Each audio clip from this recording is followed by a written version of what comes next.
Saben, el domingo cuando llegué a casa, sobre todo al día siguiente, me quedé con la sensación de que no dije todo lo que tenía que haber dicho el domingo en el mensaje. Por cierto, ¿alguien se acuerda de qué prediqué yo el domingo?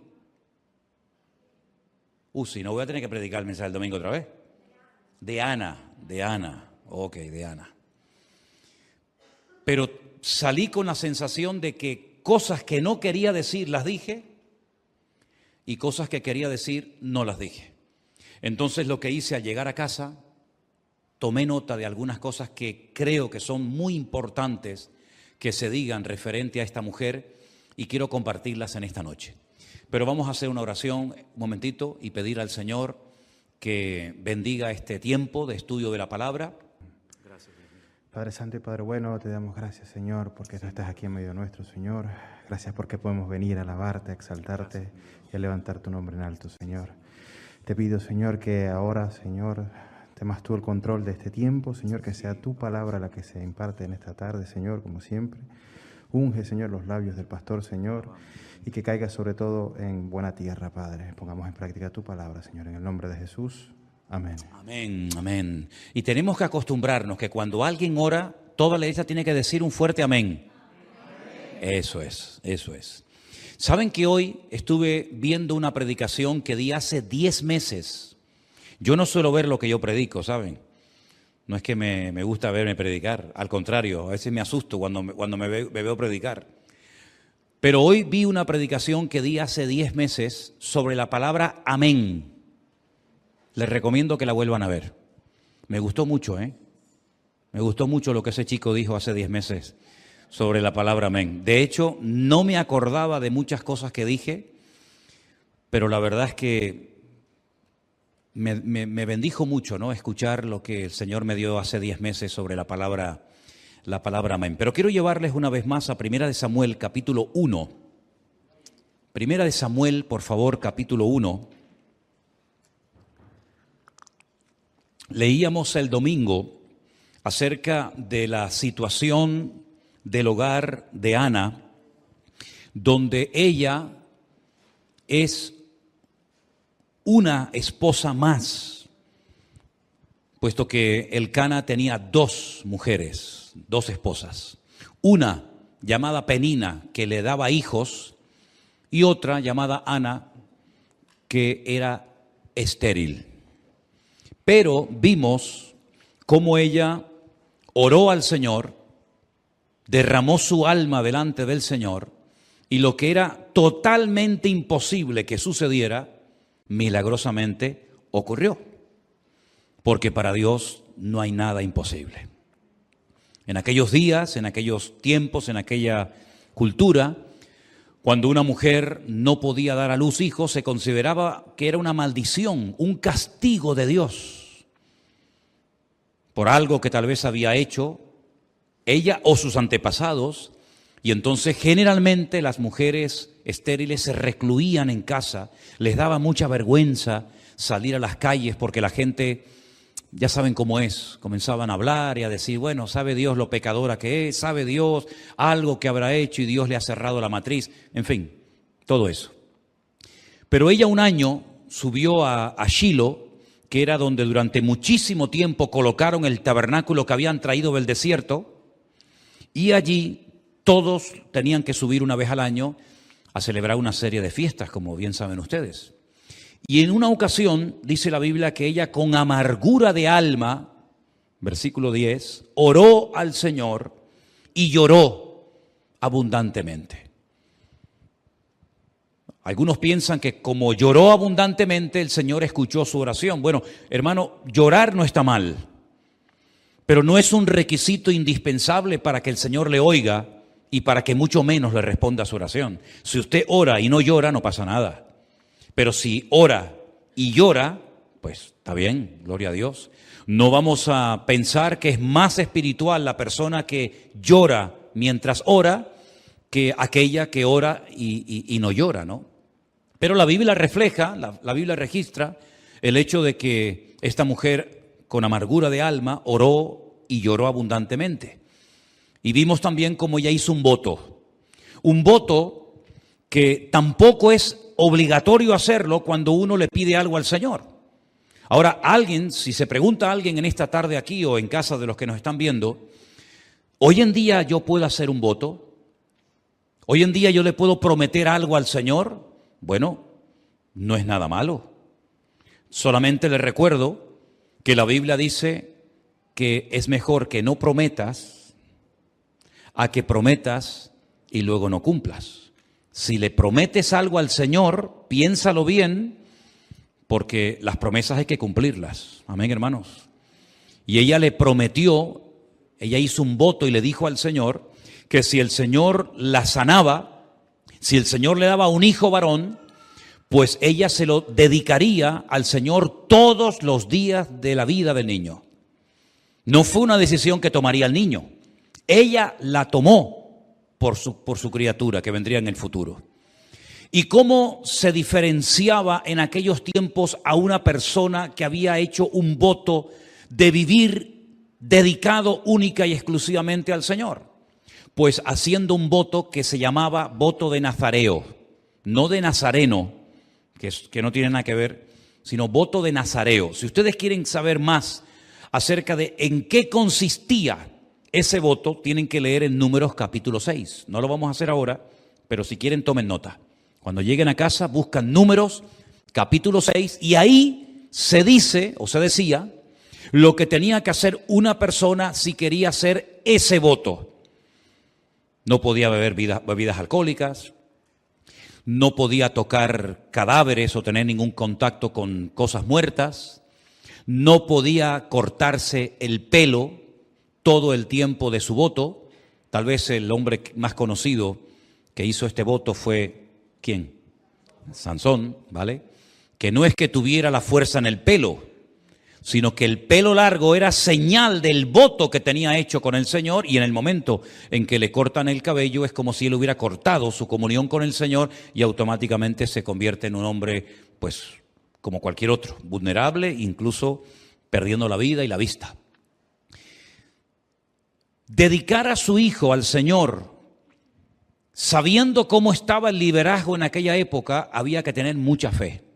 Porque si mucha fe tuvo que tener Ana para orar al Señor y pedirle un hijo y creer que el Señor se lo iba a dar, mucha fe tuvo que tener también durante el resto de su vida para poner a un niño pequeñito en las manos de un liderazgo corrompido, de un liderazgo que era un auténtico desastre en aquella época.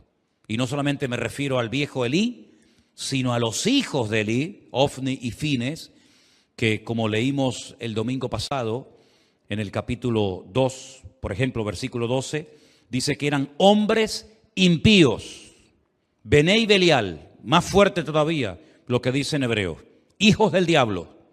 En español dice, bueno, eran hombres impíos, eran gente mala. No, pero es que en el texto original aún es más fuerte, eran hijos del diablo. Se comportaban como auténticos hijos del diablo. Y además añade, para colmo, que no tenían conocimiento de Dios. Entonces están ministrando, están sirviendo a un Dios que no conocen. Las costumbres de ellos eran terribles, se acostaban con las mujeres en la puerta del tabernáculo, mantenían relaciones sexuales con ellas, eran abusadores en cuanto al tema de las ofrendas. Bueno, eran un desastre terrible. Y Ana, pensaba yo en casa en estos días, le podía haber dicho al Señor, Señor, te doy gracias porque me has dado un hijo.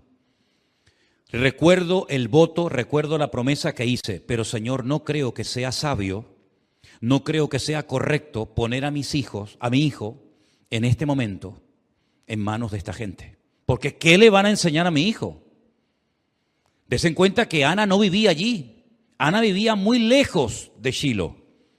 Y una vez al año, durante unos poquitos días, 3, 4, 5, 6 días, era cuando tenía la oportunidad de volver a ver a su hijo.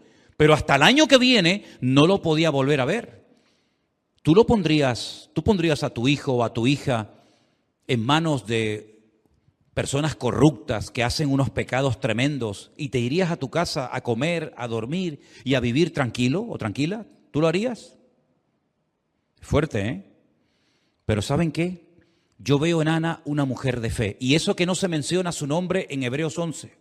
En la lista de las héroes de la fe, ¿saben? Que se mencionan a muchos nombres y también algunas mujeres.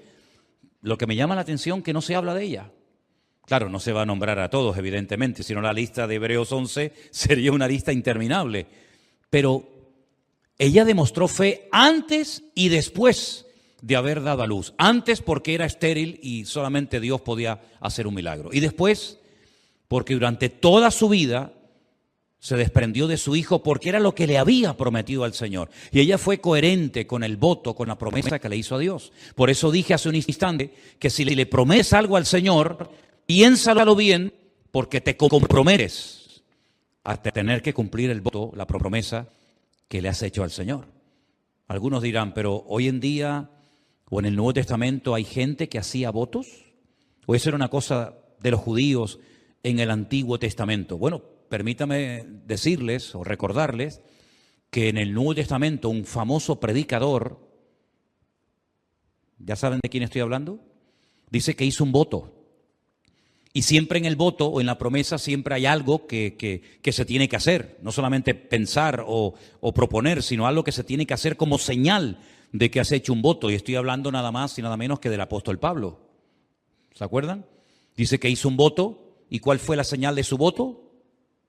¿Alguien recuerda? ¿O estoy hablando de algo que no conocen? Se rapó la cabeza. Se rapó el pelo. Bueno, parece ser que hoy en día hay muchos que han hecho esa promesa, ¿no? Parece que hay muchos devotos nazareos, ¿no? O bueno, en este caso no podrían ser nazareos porque se tienen que dejar crecer el pelo, ¿no? Pero en el Nuevo Testamento yo veo a un hombre que hizo un voto y la señal del voto es que se rapó la cabeza. Que se pueda hacer o no, yo nunca he hecho un voto, nunca he dicho, bueno, si Dios me da esto, le prometo aquello, hago lo otro, pero que no hay nada antibíblico. Si usted, hermano o hermana, en una petición importante delante del Señor, le dice, Señor, si tú me respondes a esta oración, yo te prometo que voy a hacer esto, te voy a dar aquello. No hay nada malo, pero solamente le pido que sea responsable a la hora de prometer algo, no sea que después te arrepientas de haber prometido eso y te eches para atrás, ¿vale? Ana le prometió al Señor que le daría el niño y resulta que uno se pregunta, ¿y cuándo llevó al niño a Shilo? Vamos a leer a partir del versículo 20. Aconteció que al cumplirse el tiempo, después de haber concebido Ana, dio a luz un hijo y le puso por nombre Samuel, diciendo, por cuanto se lo pedí al Señor. Después subió el varón Elcana con toda su familia, con Penina y con sus hijos, para ofrecer al Señor el sacrificio acostumbrado y su voto. Pero Ana no subió, sino que le dijo a su marido, yo no subiré hasta que el niño sea destetado, para que lo lleve y sea presentado delante del Señor y se quede allá, ¿cuánto tiempo? Para siempre. No es que lo voy a llevar al niño un par de añitos y después me lo traigo a casa. No, no, yo lo entrego para siempre, porque fue el voto que le hizo al Señor. Y entonces Elcana, su marido, le dijo, haz lo que bien te parezca. Quédate hasta que lo destetes, solamente que cumpla el Señor su palabra. Y se quedó la mujer y crió a su hijo hasta que lo destetó. Perdonen que haga esta pregunta. ¿Hay alguna hermana aquí que esté dando el pecho? Vanessa, ¿no? ¿Hasta qué edad tiene más o menos pensado darle el pecho al chiquitín? No, el padre no tiene mucho que decir en esto, ¿no? Yo sé que antiguamente, por lo menos aquí en Canarias, y me imagino que en los países de algunos de ustedes, los niños tomaban leche hasta bien entraditos, porque yo he visto niños que corrían y ya casi hablaban y de vez en cuando la madre tenía que darle el pecho. Yo estuve averiguando hasta cuánto tiempo se le daba el pecho a un niño en los tiempos de la Biblia y he leído entre 3 y 5 años. Algunos están hasta los 40, ¿eh? Algunos están toda la vida chupando, ¿eh? Pero bueno, dejar a un niño de 3 o de 5 añitos lejos de tu casa, con gente prácticamente desconocida, con la mala fama que tenían, porque lo que hacían los hijos de Elí no lo hacían en secreto. Todo el país sabía que eran unos sinvergüenzas, que eran unas personas corruptas y que el testimonio que estaban dando era terrible. Dice que eran hijos del diablo, Bené y Belial, hombres impíos, sin conocimiento del Señor. Repito, ¿tú lo dejarías? Es fuerte lo que estoy diciendo, ¿verdad? Pero ella lo hizo. Pero eso no es nada en comparación con lo que el Señor le pidió a Abraham. Entrégamelo y sacrifícamelo y pónmelo sobre un altar, ¿verdad? Ana fue coherente y lo que hizo fue que cumplió con su voto y puso a su hijo en las manos del Señor. Y yo creo que aquí hay una lección para todos los que somos padres. Sobre todo para los que tienen ahora hijos pequeños, ¿no? Pues ya mis hijas ya están grandes, pero sobre todo para los que tienen niños pequeños, tal vez en edad escolar, que están ahora por ahí en la escuela dominical. No tengas miedo. Ponga a tus hijos lo antes posible en las manos del Señor, porque el Señor los va a cuidar mucho mejor de lo que lo podríamos hacer tú y yo juntos. El Señor cuidará de ellos. Si el Señor te lo dio, el Señor te lo cuida. El Señor no los va a abandonar. Cuando lo lleves a la puerta del colegio y allí lo dejes, y sabes que va a pasar horas allí adentro, pues escuchando y viendo cosas que no enseñan en casa ni en la iglesia, tranquilo, tranquila. Encomiéndaselo al Señor, bendícelo cuando va a entrar a clase, ora por él o por ella y el Señor te lo va a cuidar todo el tiempo. ¿Cuántos dicen amén? Con esa fe tenemos que vivir hoy en día los padres, porque lógicamente hay esa carga, ¿no? Esa preocupación. ¿Qué le estarán enseñando a mi hijo? ¿Qué amistades está haciendo? ¿Cómo será el profesor? ¿Cómo será la maestra que le está dando clase? Etcétera, etcétera. Mira el ejemplo de Ana. Lo dejó en el peor lugar, con la peor gente, pero en medio de ese ambiente de corrupción, Dios lo cuidó de tal manera que era él un ejemplo para los grandes, hasta el punto que recibía palabra, revelación de Dios, tanto para Elí como para todos los que estaban allí dentro. Y Dios lo cuidó espiritualmente, físicamente, y llegó a ser un gigante de la fe, y gracias a la vida de Samuel, el pueblo de Israel no terminó totalmente corrompido, porque había un varón de Dios, pero detrás de él había una madre que oraba por él y que lo consagró al Señor todos los días de su vida. ¿Cuántos dicen amén? Un ejemplo tremendo. Pero hay otra cosa que se me olvidó decir el domingo, se me pasó, y que quiero que la leamos juntos en esta noche. Yo voy a pedirles que lean juntamente conmigo el versículo 18. Estamos en Primera de Samuel, capítulo 1, versículo 18. Ahí tienen en la pantalla el texto por si quieren leerlo en alta voz conmigo, y dice así: y ella dijo: halle tu sierva gracia delante de tus ojos. Y se fue la mujer por su camino y comió y no estuvo más triste. Si ustedes comparan el versículo 18 que acabamos de leer con el versículo 7, dice que Ana lloraba y no comía. ¿Lo veis? Ana lloraba de tristeza, de amargura, y no comía. Se le cerró el estómago. ¿No te ha pasado cuando estás nervioso, cuando estás preocupado, que se te van las ganas de comer? A otros no. Yo sé que a otros están nerviosos y les da por comer, y comen como lima. Pero generalmente se les cierra el estómago, ¿verdad? A la gente que está preocupada, nerviosa, angustiada, preocupada. Y eso le pasó a Ana. No quería comer. No quería comer. Lloraba, lloraba, lloraba de esa pena tan grande que tenía. Pero mira, otra vez, versículo 18 dice: se fue la mujer por su camino, comió, cosa que antes no hacía o no podía, y no estuvo más triste. ¿Saben lo que me venía a la cabeza cuando leía este versículo? Y no estuvo más triste. Cuando Felipe se encontró en el desierto con aquel etíope eunuco que venía sentado en el carro leyendo una porción del profeta Isaías, dice que se bautizó, evidentemente reconoció al Señor Jesucristo como su Salvador personal, y dice, y siguió gozoso su camino. Esto fue lo que le pasó a Ana. Ahora, fíjense bien, vamos a hacer un esfuerzo con nuestra mente, con nuestra imaginación y ponernos en su lugar. Está hecha polvo, con el estómago cerrado, un manojo de nervios, preocupada, angustiada, amargada, afligida. Ponle todos los adjetivos que quieras. Se pone a orar, llora, derrama su alma delante del Señor. Se levanta, come y nunca más volvió a estar triste. ¿Qué le pasó? ¿Vio algún ángel? ¿Se le presentó Gabriel o se le presentó algún ángel? ¿Tuvo alguna visión? ¿Entró en éxtasis y el Señor le trajo una palabra del cielo y vio ángeles, serafines y querubines? Nada. No vio nada, no se le apareció nadie, no sintió nada, oró, se levanta de la oración, se pone a comer, se le va la tristeza y vuelve a su casa y al año siguiente tiene en sus brazos nada más y nada menos que aquel gigante de la fe llamado Samuel. ¿No deberíamos nosotros hacer lo mismo? Pregunto, ¿sí o no?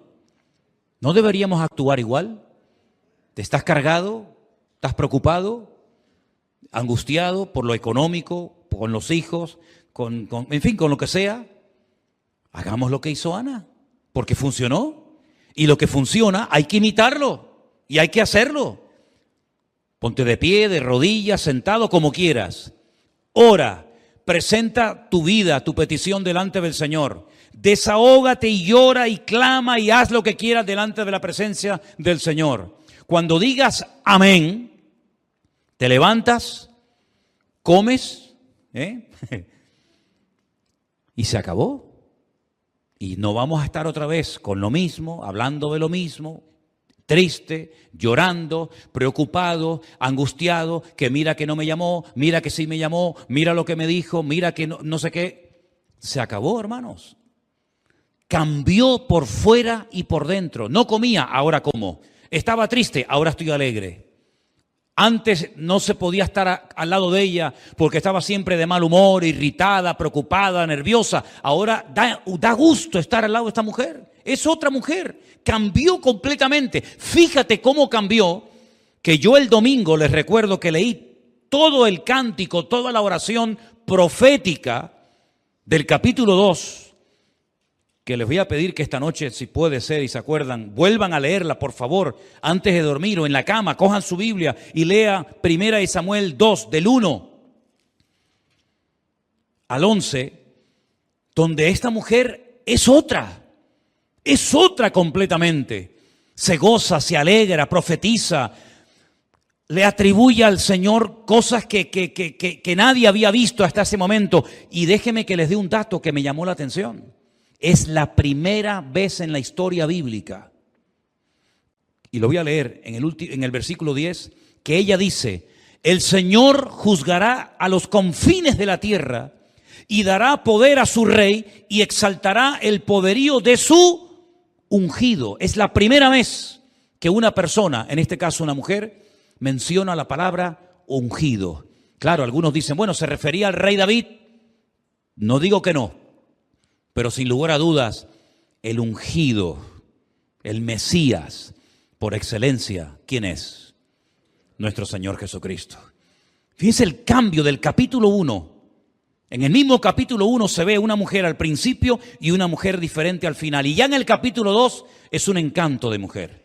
Una mujer que ora, que canta, que profetiza, que alaba al Señor, que transmite paz, que transmite confianza, que transmite una seguridad en el Señor tremenda. ¿Y dónde surgió todo esto? Cuando ella dice que se levantó, se puso a orar. Y fíjate qué curioso que caí en el detalle en el versículo 9. Dice, se levantó Ana después de que hubo comido y bebido en Silo. Y mientras el sacerdote Elí estaba sentado en una silla junto a un pilar del templo del Señor. ¿Por qué dice dónde estaba sentado el sacerdote? ¿Qué más da?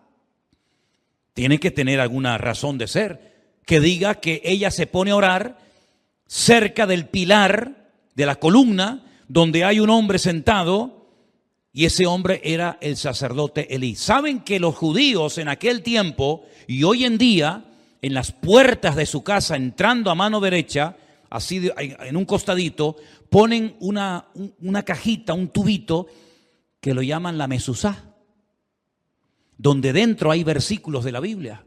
Y cada vez que entran o salen de la casa, lo tocan, lo besan y le dan gracias al Señor por su palabra. ¿Qué versículos hay dentro de esa mezuzá, dentro de esa cajita o de ese tubito? Antes teníamos por ahí una, en la puerta de mi casa tengo otra. Pues uno de los versículos que aparece es aquel que dice: escucha, Israel, el Señor nuestro Dios uno es. Y amarás al Señor tu Dios con todo tu corazón, con toda tu alma y con todas tus fuerzas, ¿verdad? El famoso Shema, donde se recuerda que el pueblo tiene que obedecer a Dios, que Dios oye, que Dios es uno, que es nuestro Dios, que no es un Dios frío, lejano y distante. Allí estaba sentado el sacerdote Elí, en un pilar donde había textos bíblicos metidos en esa mezuzá, pero dice que no había conocimiento del Señor. Y cuando hoy leía en el capítulo 3, verso 1, que el joven Samuel ministraba al Señor en presencia de Elí y la palabra del Señor escaseaba en aquellos días y no había visión con frecuencia, a mí me llamó la atención la palabra escaseaba. Y la busqué la palabra escasear para ver cómo se decía en hebreo y resulta que no sale la palabra escaseaba, sino que la palabra que sale es rara. El texto debería haberse traducido de la siguiente manera: y la palabra de Dios era rara en aquellos días. ¿No te ha pasado que estás hablando con un amigo de fútbol, de política, del tiempo, pero en el momento en el que hablas de Dios, de Cristo, de la Biblia, le cambia la cara? Porque parece que tiene delante a un bicho raro. ¿No te ha pasado eso? Como diciendo, uy, cuidado con este, ¿no? Cuidado con esta. La palabra era lo más raro en aquellos tiempos. Y resulta que quienes tenían que predicarla no la predicaban porque no la conocían, porque para ellos era rara la predicación de la palabra de Dios en aquel tiempo. Así estaba el pueblo, descontrolado, desanimado, deprimido, sin palabra de Dios, sin presencia del Señor, con un ritual religioso que iban a Shilo, presentaban sacrificios de animales, pero no había palabra, no había bendición, no había nada. Y cuando el Señor quería hablar, tenía que utilizar a un niño, porque era más sensible un niño a la voz de Dios que aquellos hombres que profesionalmente se dedicaban a la religión, pero que de espirituales no tenían absolutamente nada. Y esto me ha golpeado mi alma y mi corazón, porque a veces se puede estar trabajando para Dios sin conocer a Dios. ¿Qué les parece? A veces se puede estar cantando a un Dios que no se conoce. A veces se puede estar ministrando supuestamente al Señor con el cual no tienes ninguna comunión, sino que para ti el cantar, el tocar, el predicar, el estar en la puerta como ujier o en las cámaras o en cualquier otra sesión de la iglesia, se ha convertido como en algo normal, pero la pregunta es, ¿lo que haces para quién lo haces? Cuando tocas, cuando cantas, cuando predicas, cuando haces algo, ¿para quién lo estás haciendo? ¿Lo estás haciendo para un Dios que conoces?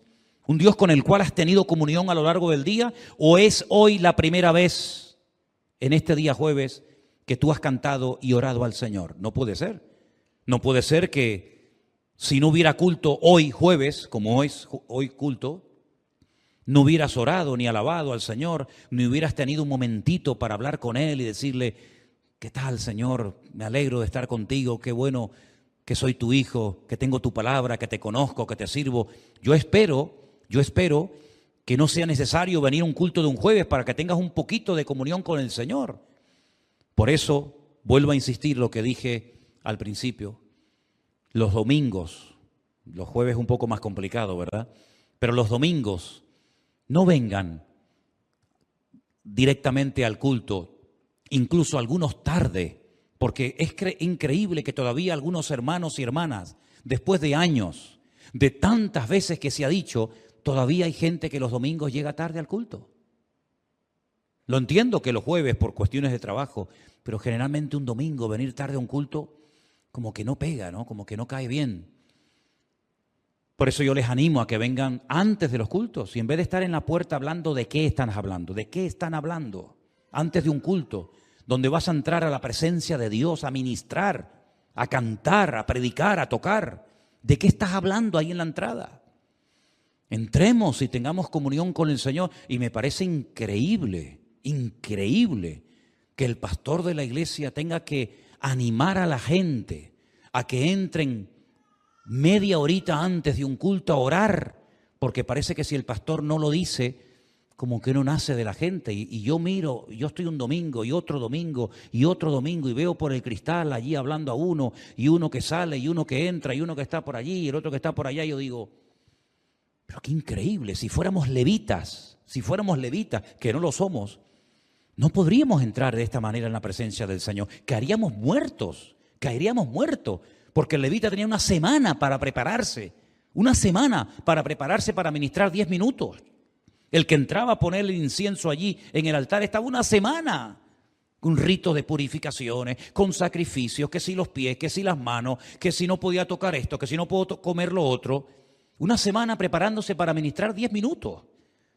Si fuéramos levitas hoy en día, no podríamos ministrar ni en la música, ni en el púlpito, ni en ninguna parte, porque a veces esa preparación previa a un culto, imagínense si tú tuvieras que predicar a gente que viene de lejos, a gente que te escucha de los confines del mundo, y tuvieras que subirte a un púlpito a predicar a gente que está cansada, gente que se está muriendo de cáncer, gente que está desanimada, gente que se acaba de convertir, gente que está buscando algo en internet, en las redes sociales que alimente, y tú te subes aquí arriba a predicar, no has orado, no te has preparado, no has tenido comunión con el Señor. ¿Tú te imaginas el daño que se le puede hacer a las almas por no habernos preparado previamente delante del Señor? Por eso Samuel fue un hombre espiritual. ¿Sabes por qué? Yo te voy a decir por qué Samuel fue un hombre espiritual. Porque su madre era una mujer espiritual.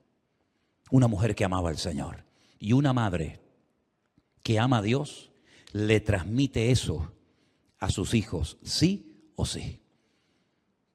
¿Sabes cuál es el mejor espejo en el que tú como madre y tú como padre te puedes ver? ¿Sabes cuál es tu mejor espejo? Tus hijos. Ese es tu verdadero espejo. Si aman al Señor, si leen la palabra, si tienen respeto a las cosas de Dios. La escuela dominical no está para educar a los hijos, está para ayudar a los padres como un refuerzo una vez a la semana para reforzar la enseñanza y el ejemplo que están viendo en papá y en mamá en sus hogares.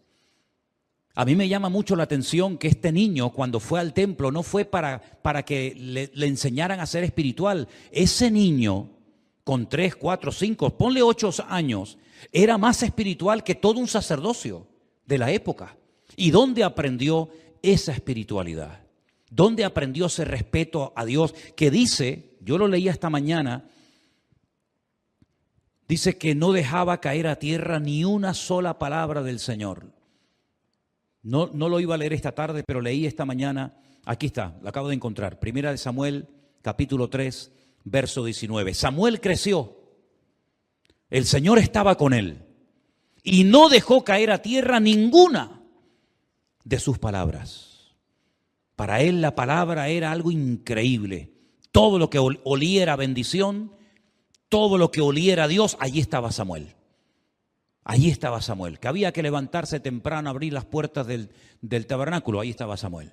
Que había que encender las lámparas, allí estaba Samuel. Que había que cerrar las puertas, allí estaba Samuel. No desperdiciaba ni una sola oportunidad para aprender, para madurar, para servir al Señor. Y yo veo muchas veces a la gente, y le soy sincero, digo, qué pena tú, con las oportunidades que se están presentando hoy en día para hacer cosas para el Señor. Y no solamente hablo de venir a un rastro, o no solamente hablo de cantar o de estar de ujier, sino de muchas cosas que se presentan, y más que se podrían presentar si hubiera pues aún tal vez más interés. Cómo la gente a veces deja desperdiciar oportunidades para servir al Señor. Yo, perdonen que me ponga de ejemplo, pero cuando yo era joven, que fui joven en un momento de mi vida, yo estaba en todo. Había que sellar cientos, miles de tratados, de folletos para después salir a la calle a repartirlo. Allí estaba yo. Había que colocar las sillas antes del culto. ¿Quién las colocaba? Allí estaba yo. Había que poner un librito que se llamaba el Ignario. Algunos lo conocen, otros no saben ni lo que estoy hablando. Un librito, Ignario, de gloria y triunfo se llamaba, ¿no? que había que ponerlo en cada silla para que la gente cuando viniera pudiera cantar el 345, el 248, ¿verdad? Allí yo los colocaba, luego los dejaban todos tirados por el suelo, por allí, por allá, yo los recogía y los ponía en su sitio. Para mí era un gusto, para mí era un gozo estar siempre haciendo lo que fuera. Bueno, yo me gocé haciendo pequeñas cosas que a lo mejor nadie quería hacer. Y yo creo sinceramente que eso de alguna manera el Señor lo recompensa y el Señor lo ve y el Señor lo ve en algún momento determinado. Claro, hoy en día eso ya no lo hago, aunque si tengo que hacerlo no hay ningún problema. Pero a mí me gustaría que fuéramos como Samuel. Yo quiero ser como Samuel. Yo no quiero que se caiga a tierra ni una sola palabra del Señor, ni una sola oportunidad que se me escape. Donde Dios me abra una puerta, me da igual donde sea y como sea, yo procuraré hacer mi parte para que almas conozcan al Señor y reciban a Cristo como su Señor y Salvador personal. Pero la espiritualidad de Samuel la aprendió en la casa, no en el templo, porque no había. ¿Qué espiritualidad le va a enseñar a aquel hombre si fue incapaz de enseñar y de corregir a sus hijos? ¿Saben lo que pasó? No quiero extenderme mucho esta noche, pero si ustedes leen el capítulo 3, cuando el Señor se le presenta una noche y le habla con voz audible, escuchen, con voz audible a Samuel, y él recibe una revelación de lo que el Señor va a hacer con la casa de Elí, con sus hijos, tremendo. Cuando al día siguiente Elí le dice, hijo mío, ¿qué te dijo el Señor? No tengas miedo, dímelo todo, no me ocultes nada. Y Samuel abre su corazón y le comparte todo lo que el Señor va a hacer. Pues Elí, en vez de decir, bueno, vamos a corregirnos, vamos a pedirle perdón al Señor, vamos a arrepentirnos, vamos a echarnos polvo y ceniza sobre la cabeza, vamos a hacer algo, dice, bueno, la palabra de Dios fue buena. Y sigue igual. Y nunca corrigió a sus hijos, nunca tomaron medidas para cambiar, ¿verdad? Entonces, ¿de dónde aprendió la espiritualidad esta criatura? De este hombre. Pues este hombre era carne y sus hijos eran peor todavía.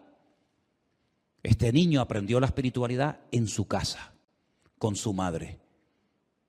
¿Y saben lo que me venía a la cabeza en estos días pensando en este niño? A pesar de lo jovencito que era.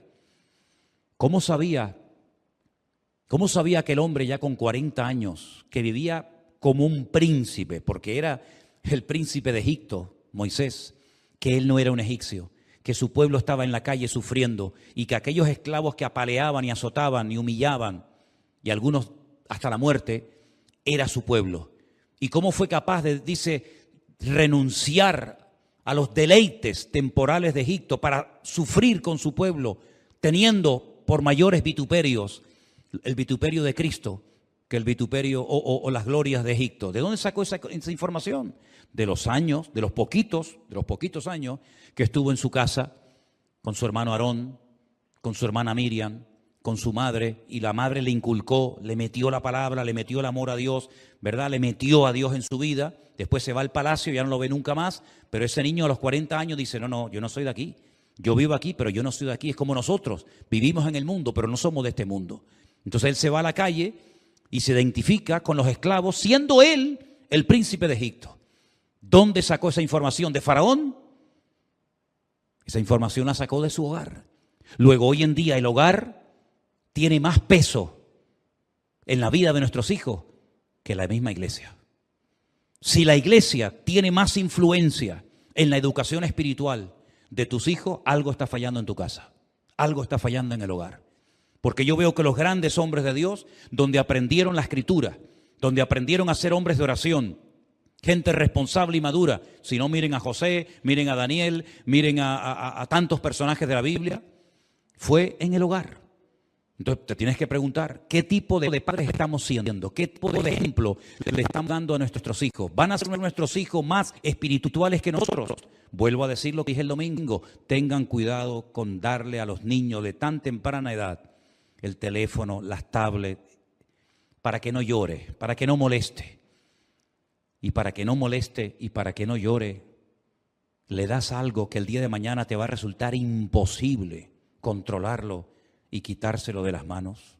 ¿No dice la palabra, instruye al niño en su camino y aun cuando fuere viejo no se apartará de él? El diablo conoce ese versículo de memoria y el diablo a los niños desde pequeños los instruye y les da lo que a los niños les atrae y los atrapa y los vuelve locos. Ya la chupa, el biberón, la chupa, como llamaban en algunos países, ya ha pasado de moda, eso ya no tiene ningún sentido, eso es de la prehistoria, ¿verdad? Hoy en día se ha pasado a la tecnología, pero ojo, para que el niño no llore, ora con él, ora con ella.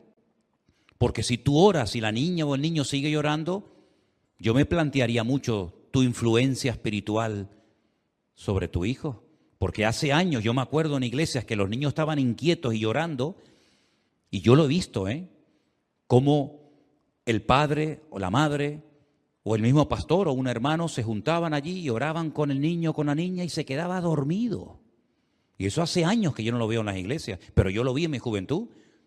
Porque los niños siempre han sido revoltosos y siempre han sido inquietos y lloraban y ¿verdad? Pero allí estaba el papá, yo no sé lo que le hacía, ¿verdad? Lo cogía, le ponía las manos, oraban y tal, y el chiquillo, ¡pum!, se quedaba anestesiado. Yo no lo he visto eso hace ya muchos años. Sino, toma, para que se calle. Entonces, veo un hombre espiritual porque en el hogar había espiritualidad y había amor de Dios. Lean ustedes la oración profética, el cántico de Ana, y se van a quedar, ¿cómo no va a ser este niño espiritual con el pedazo de madre que tenía? ¿Cómo no va a orar bien y cómo no va a ungir al primer y al segundo rey de Israel? ¿Y cómo no lo va a tener todo el país en honor? Como dice aquí, todo Israel, desde Dan hasta Beersheba. ¿Eso qué significa? Lo he explicado muchas veces. ¿Dónde está Dan? Arriba en el norte, ya casi ya en frontera con el otro país. Y Beersheba, abajo, en el sur. Es como decir, de punta a punta, de Ushuaia a La Quiaca, ¿no? Como dicen en Argentina, ¿verdad? Todo el país sabía que Samuel era un hombre de Dios, profeta fiel del Señor. Pero esa espiritualidad no se aprende en 2 días, sino se imprime en la vida de los hijos desde la cuna. Ora por tus hijos todos los días, incluso hasta cuando están durmiendo, que va a ser más fácil. Estás durmiendo en la cuna, acércate, que no te oiga, y ora por él, y ora por ella, que Dios lo guarde, que Dios lo proteja, que Dios guarde sus sueños. Y he visto niños que a veces cuando están dormidos sonríen. ¿Te pasa a ti con los tuyos? Qué bonito, ¿no? Cuando ves a un bebecito, a una niña, a un niño pequeño, riendo, tú dices, ¿de qué se estará riendo? Pero que la paz de Cristo la experimenten, permítame la expresión, la mamen desde temprana edad, para que cuando sean mayores sean espirituales, porque nosotros tenemos que entregarle a nuestros hijos y a la siguiente generación una vida mucho más espiritual, comprometida y consagrada que la que nos entregaron a nosotros. Algunos de ustedes nacieron en este ministerio, otros de ustedes vinieron de otras congregaciones y tal vez no vinieron bien instruidos, bien enseñados en la palabra, en fin, Dios lo sabe. Pero lo que está bien claro es que este es un lugar donde Dios nos ha tratado durante años, a todos, para que podamos entregarle una iglesia mucho más espiritual, una iglesia mucho más consagrada a nuestros hijos. Estos que están ahora corriendo, dentro de poco, serán los jóvenes de la iglesia. Y esos jóvenes serán los que ocuparán los lugares de liderazgo en la iglesia, los que irán por distintos lugares predicando la palabra, los que estarán predicando la palabra, ¿verdad? Y la vida pasa volando. Si os dais cuenta, ya estamos en diciembre otra vez. Les digo sinceramente, hermanos, este año a mí personalmente se me ha ido volando. Yo es que ni me he dado cuenta. Yo no sé si por tanto viaje, por tanto internet, por tanto culto, yo no sé por qué es, pero es que llevo así ya 4 o 5 años y este año más todavía. ¿A usted le pasa lo mismo? ¿A usted le pasa lo mismo? Dicen que hay una fórmula matemática que dice que cuanto más tiempo tiene una persona, cronológicamente hablando, más rápido le pasa el tiempo. Y algo debe de haber, porque a un niño parece como que la vida le va más despacio, y a los que ya tenemos una edad parece como que la vida cada vez nos va más rápido. No sé si es algo de matemáticas o es algo espiritual, pero lo que está bien claro es que nosotros tenemos que reforzar nuestra comunión con el Señor y doblar la guardia. Porque todas estas cosas que están ocurriendo en el mundo es simplemente un ensayo un pequeño ensayo de lo que se viene a mayor escala. Que el Señor nos ayude a tomar conciencia de que tenemos el mismo Dios de Ana, que si clamamos con la intensidad y con la sinceridad con la que Ana clamó, veremos grandes resultados en nuestra vida. Pero termino diciendo esto, y no es nada nuevo lo que voy a decir ahora. La actitud marca la diferencia.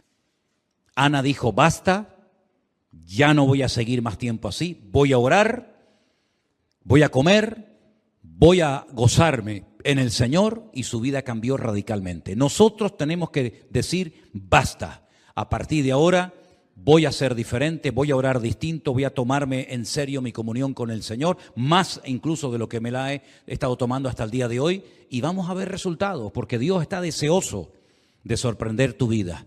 Pero pon tu confianza no en el Cana. ¿Quién era el Cana? ¿Quién era el Cana en la vida de Ana? Su marido. ¿Su marido le resolvió el problema a Ana? El marido solamente le daba reproche. ¿Por qué? ¿Por qué? ¿Por qué? ¿Por qué? Pero no hace nada. El problema de Ana no era el Cana. Yo estuve pensando hoy mucho en esto, de hecho lo tengo aquí anotado. El problema de Ana no era el Cana, su marido, no era Elí, que pensaba que estaba borracha. El problema de Ana no era Penina, la otra que tenía el marido. No. ¿Saben cuál era el problema de Ana? ¿Saben cómo se llamaba el problema de Ana? Ana. El problema de Ana, ella misma era el problema. Cuando ella misma se venció, se conquistó, se humilló delante del Señor, ella misma se convirtió en su mejor aliado. Y siempre he dicho que nuestro mayor enemigo somos nosotros mismos. Que el Señor nos ayude a superar todas nuestras debilidades, y cuando estés con la soga al cuello y ya estás al borde de la desesperación, hagamos lo mismo que hizo Ana, hagamos lo mismo que hizo David, hagamos lo mismo que hizo José, hagamos lo que han hecho todos nuestros hermanos a lo largo de la historia. Orar. Desde la angustia invoqué al Eterno, y el Eterno me respondió. Clama a mí y yo te responderé y te enseñaré cosas grandes y ocultas que tú no conoces. Y así podríamos estar toda la noche mencionando promesas y promesas y promesas que nos hablan de que cuando oramos al Señor, el Señor responde con poder y nos sorprende gratamente. ¿Cuántos dicen amén? Cerramos nuestros ojos ahí donde estamos. Oramos a nuestro Dios en esta tarde con fe, dándole gracias y pidiéndole al Señor que si hay alguna actitud equivocada en mi vida,